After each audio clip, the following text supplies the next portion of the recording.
কোচবিহারের চ্যাংড়াবান্ধায় শুভেন্দু অধিকারী সভার আগে উত্তেজনা, অস্থায়ী মঞ্চ লাগাতে পুলিশের বিরুদ্ধে বাধা দেওয়ার অভিযোগ তুলেছে বিজেপি। বিজেপির সাধারণ সম্পাদক দধিরাম রায়ের সঙ্গে পুলিশের উত্তপ্ত বাক্য বিনিময়।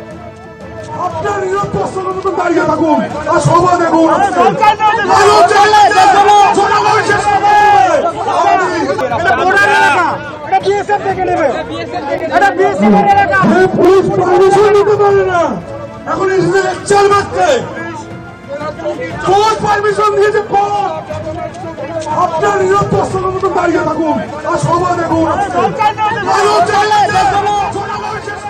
শুভেন্দু অধিকারীর পরিবর্তন সংকল্প যাত্রা, কিন্তু তার আগে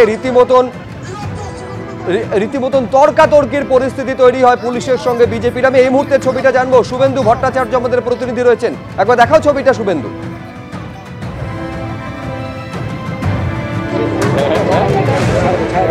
দেখো, ইতিমধ্যেই কিন্তু বিজেপি কর্মীরা তারা এসে পৌঁছেছেন এবং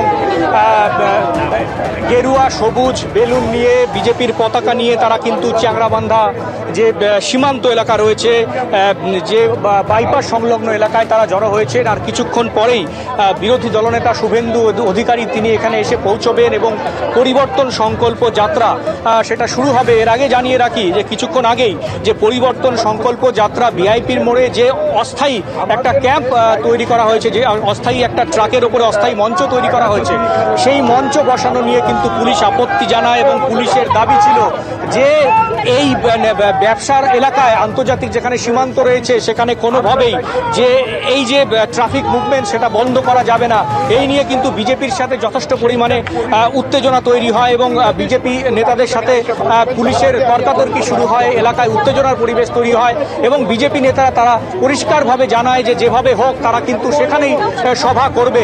এবং এখনো পর্যন্ত কিন্তু ঠিক আছে, বিজেপি শুভেন্দু অধিকারী এসে এই যে চ্যাংড়াবান্ধার যে মোড় রয়েছে, বাইপাস এলাকা রয়েছে, সেই বাইপাস এলাকা থেকে মিছিল প্রায় 2.5 কিলোমিটার তারা করবেন। সেই মিছিল করে তারা কিন্তু ভিআইপি মোড়ে যাবেন এবং সেখানেই অস্থায়ী ক্যাম্পে তারা কিন্তু সভা করবেন।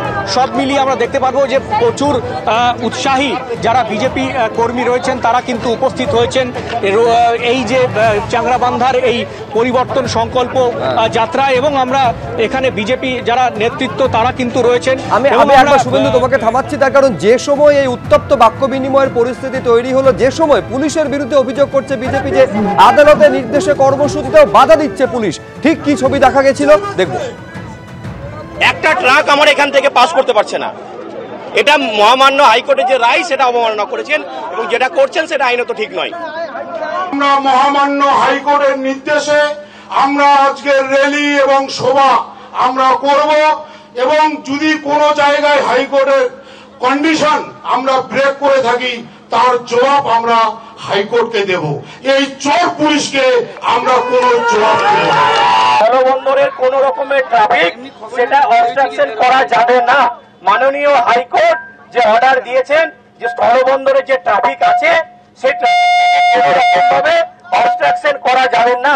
এখানে যারা অর্গানাইজার আছেন তারা এখানে এরকম ভাবে আমার যে স্থলবন্দরে যে রাস্তাটা ব্লক করে দিয়েছে এবং একটা ট্রাকও আমার এখানে যাতায়াত করতে পারছে না। এটা কিন্তু মাননীয় হাইকোর্টের যে অর্ডার সেই অর্ডারকে আপনারা অবমাননা করছেন।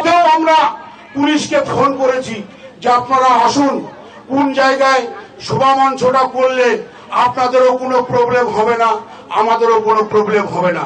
কিন্তু এই পুলিশ আমাদের কোনো রকম সহযোগিতা করেনি। আর আজকে আমরা সভা মঞ্চ না করে আমরা একটা ট্রাকের মধ্যে আমরা একটা মঞ্চ তৈরি করেছি।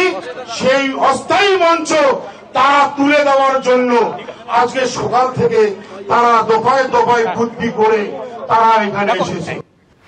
কলকাতা হাইকোর্টের নির্দেশে কর্মসূচি আর তা নিয়ে উদ্যোক্তা এবং পুলিশের মধ্যে দড়ি টানাটানির পরিস্থিতি তৈরি হলো। শুভেন্দু, দুপক্ষ একে অপরের বিরুদ্ধে অভিযোগ করছেন যে তারা হাইকোর্টের নির্দেশ মানছে না। তাহলে এই অবস্থায় ঠিক কি সিদ্ধান্ত হলো, কিভাবে এই কর্মসূচিটা হবে?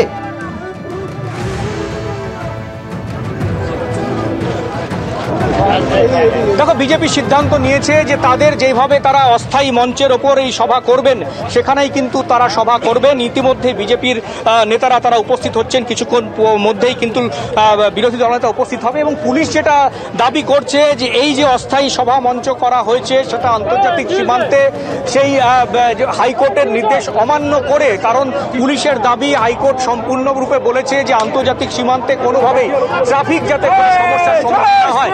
কিন্তু বিজেপি যেটা দাবি করছেন যে হাইকোর্টের সম্পূর্ণ নির্দেশ মেনেই কিন্তু তারা এই যে কর্মসূচি সেটা করছেন। এবং শুভেন্দু অধিকারী আর কিছুক্ষণের মধ্যেই এসে পড়বেন। ইতিমধ্যেই এখানে উপস্থিত হয়েছেন জলপাইগুড়ির সাংসদ জয়ন্ত রায়। তাদের কাছে জানবো, একটা সমস্যা তৈরি হয়েছিল পুলিশের পক্ষ থেকে, একটা বাধা হচ্ছিল যে অস্থায়ী মঞ্চ নিয়ে, কি এখন পরিস্থিতি, আপনারা কি করবেন? দেখতেই পাচ্ছেন তো, পুলিশের ক্ষমতা হলো আটকানোর ক্ষমতা হলো হাইকোর্টের নির্দেশ আছে, তারপর সেই নির্দেশকে তারা পুলিশ অমান্য করছে। কি করে তারা কি করে বাধা দেওয়ার চেষ্টা করছে? এটা আমরা কি আইন অমান্য করে কোনো কিছু করছি? জিজ্ঞাসা করো, পুলিশের বক্তব্য তো উদ্যোক্তা বিজেপি, তারা মানছে না কলকাতা হাইকোর্টের নির্দেশ। সেখানে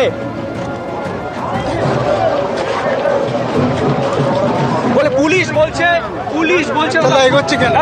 বলছে যে বিজেপি কলকাতা হাইকোর্টের নির্দেশ মানছে না। সেখানে উল্টো ওরা নির্দেশ মানছে না, পুলিশ মানছে না। এই পুলিশদের অবস্থা কি হবে দেখবেন 2026-এর ইলেকশনের পরে এদের কি অবস্থা হয় দেখেন। হ্যাঁ, এরকম শুধু পা চেটে চেটে এইগুলো পুলিশের, এই সমস্ত পুলিশের কি অবস্থা হবে মানুষ দেখে নেবে। একদমই। দেখো, বিজেপির কিন্তু সরাসরি অভিযোগ করছে যে পুলিশ হাইকোর্টের নির্দেশ পুলিশ মানছে না।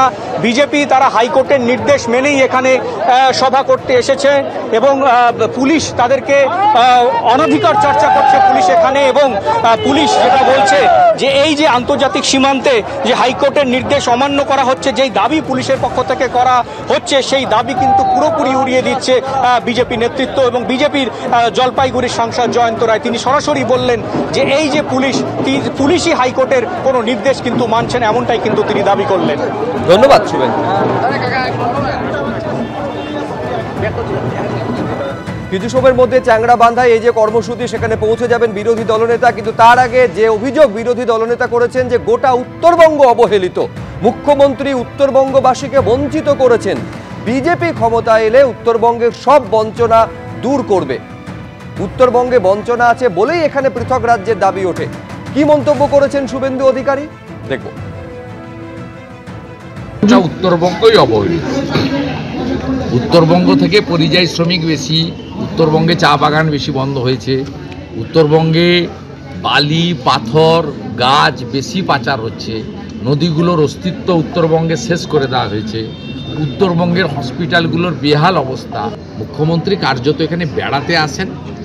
আমরা উত্তরবঙ্গের উন্নয়নে অগ্রাধিকার দেব। আমাদের স্লোগান এটাই থাকবে, বন্ধ চা বাগান খুলতে হবে, পাহাড়ে তরাইতে ডুয়ার্সে ট্যুরিজমকে অগ্রাধিকার দিতে হবে, স্বাস্থ্য শিক্ষার পরিষেবা বাড়াতে হবে, আইআইটির মতো এইমসের মতো অর্গানাইজেশন এখানে আনতে হবে, বর্ডারকে আরও সুরক্ষিত করতে হবে যাতে অবৈধ অনুপ্রবেশকারী না আসতে পারে। আর ফাইনালি যে পরিযায়ী শ্রমিকরা এখান থেকে চলে গেছেন, মালদা উত্তর দিনাজপুর কোচবিহার থেকে শুরু করে সব জায়গায় হাতে কাজ পেটে ভাত মাথায় ছাদ, এটাই ভারতীয় জনতা পার্টির অঙ্গীকার। এমন কাজ করব যাতে উত্তরবঙ্গের মানুষ আগামী দিনে উত্তরবঙ্গকে আলাদা রাজ্য করা বা বিচ্ছিন্ন হওয়ার কথা না ভাবেন। তারা তো এটা বলেন অভিমান থেকে, স্বাধীনতার এতদিন পরে তাদের অধিকার তারা পাননি বলে। আগে নগেন রায়ের অভিমানটা দূর করতে পারবেন তো? নগেন রায়কে দিয়ে এটা যদি বলিয়ে দিতে পারেন তিনি যে না আমরা আলাদা রাজ্য আর চাই না, বিজেপিকে পশ্চিমবাংলায় ক্ষমতায় নিয়ে আসলেই হয়ে যাবে, আমাদের আলাদা রাজ্যের দাবি আর নেই, এটা যদি তিনি বলিয়ে দিতে পারেন তাহলে আমি অন্তত পক্ষে ব্যক্তিগতভাবে বলতে পারি যে আমি ওনার কথা সমর্থন করব এবং নিজে আর দলকে বলে দেব যে আমরা ওই বিজেপি সরকারের জন্য অপেক্ষা করব, আমি আর নির্বাচনে লড়াই করব। এবিপি আনন্দ, এগিয়ে থাকে, এগিয়ে রাখে।